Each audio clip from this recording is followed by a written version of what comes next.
Et on retrouve Pascal Bourgault en direct des Folies Bergères à Paris. Bonsoir Pascal. À quelques minutes du début donc de cette 37e cérémonie, vous n'êtes pas seul. Et oui, Mohamed, j'ai la chance d'avoir à mes côtés Jean-Marc Dumontet. Bonsoir. Bonsoir. Merci d'être avec nous. Vous Avec êtes plaisir. le président des Molières, de l'Académie des Molières. Pour les spectateurs du monde entier, pour qu'ils comprennent, les Molières sont au théâtre, ce que sont les Césars au cinéma, les Victoires à la musique. Alors en 2014, vous avez ressuscité les Molières. Pourquoi ? Parce que malheureusement, il n'y avait pas eu en 2012 et 2013 cérémonie des Molières. Et je pensais que c'était fort dommage parce que c'est un moment de rencontre, d'abord de toute la profession, donc c'est toujours important. Et puis c'est surtout un formidable éclairage sur tous nos spectacles, sur toutes nos créations. Donc je trouvais ça fort dommage qu'on n'ait pas cet événement qui peut ensuite derrière booster évidemment tous nos spectacles. Et puis c'est l'occasion surtout de parler de nos spectacles, de voir cette créativité incroyable qu'il y a dans ce pays, de voir la richesse de nos créations. Donc c'est pour ça que ça s'imposait qu'il y ait des Molières. Parce qu'il faut faire la fête du théâtre et puis il faut surtout montrer sa richesse. Alors ce soir, 19 statuettes vont être données, 19 catégories avec des styles très très différents, puisqu'on passe de Macbeth à la Cage aux Folles en passant par Amadeus. Et puis dans certaines catégories, il y a le théâtre privé et le théâtre public. Expliquez-nous. Mais on a la chance d'avoir deux jambes dans ce pays. On a un théâtre public et un théâtre privé. Un théâtre public qui irrigue tout le territoire, avec des créations sur tout le territoire et une économie qui est propre. C'est des grands lieux de création, et des pièces tout à fait remarquables qui s'y jouent. Et puis ensuite, vous avez un secteur privé qui lui répond à d'autres règles, qui est beaucoup plus présent à Paris, même s'il commence à égrener et s'aimer beaucoup en province. Et donc à partir de là, c'est normal puisque c'est pas les mêmes trajectoires, qu'on distingue le théâtre public et le théâtre privé, non pas pour ostraciser l'un ou l'autre, absolument pas, mais pour vraiment mettre en valeur les différences de l'un et de l'autre.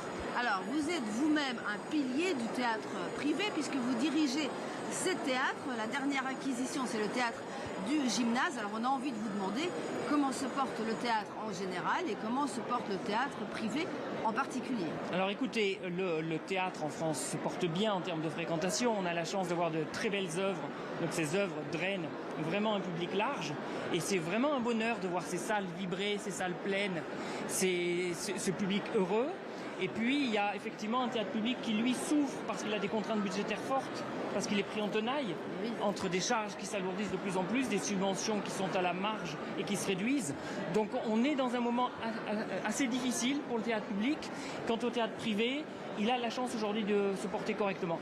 Alors dans la catégorie principale, disons la pièce de l'année, il y a 8 metteurs en scène et 2 metteuses en scène, donc 2 femmes seulement, Julie Despiquet et Barbara Lambalet.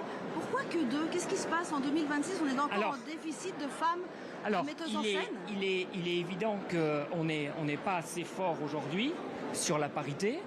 Il est évident qu'on voit toute une génération, vous citez Julie Deliquet par exemple, il y a toute une génération qui est en train d'émerger très fortement et qui est vraiment en train, depuis maintenant une bonne décennie, d'inscrire des lettres de noblesse. Mais jusqu'à présent, c'était effectivement un métier qui ne connaissait pas assez la parité. On est en train de rattraper notre retard largement. Et puis vous savez, au moment d'un vote, effectivement, les votes se portent sur un certain nombre de spectacles. Mais c'est vrai qu'aujourd'hui, on est encore en déficit. Le théâtre public est extrêmement volontaire. Le théâtre privé doit lui aussi continuer ce mouvement. On a encore du chemin à accomplir, mais on a la volonté de le faire parce qu'on voit bien au travers de toutes les créations qui sont portées par des femmes qu'il y a une patte, qu'il y a un talent. Donc il n'y a aucune raison que la parité ne soit pas à l'ordre du jour. Bien sûr, parce qu'on retrouve évidemment les Molières des comédiennes. Alors une autre catégorie qui est très TV5, c'est les auteurs francophones vivants. Alors vous les avez tous passés en revue. Il n'y a que des Français, sauf Thiago Rodrigues qui est portugais, mais qui est quand même très assimilé puisqu'il est aussi le président du Festival d'Avignon. Donc pas d'Africains, pas de Belges, pas de Suisses, pas de Québécois. Comment ça se fait ? Comment ça se fait? Je vous fais la même réponse. Ce sont des votes. Donc, si vous voulez, le public, il choisit en fonction de ses coups de cœur, en fonction de ses envies. Il ne fonctionne pas avec une grille.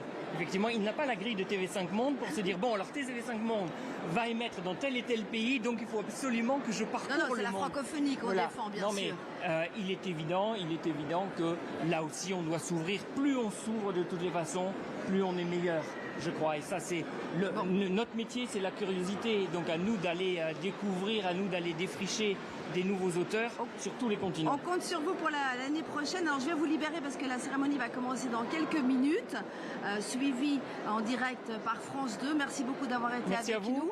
À vous, Mohamed. Merci Pascal, merci également à Jean-Marc Dumontet.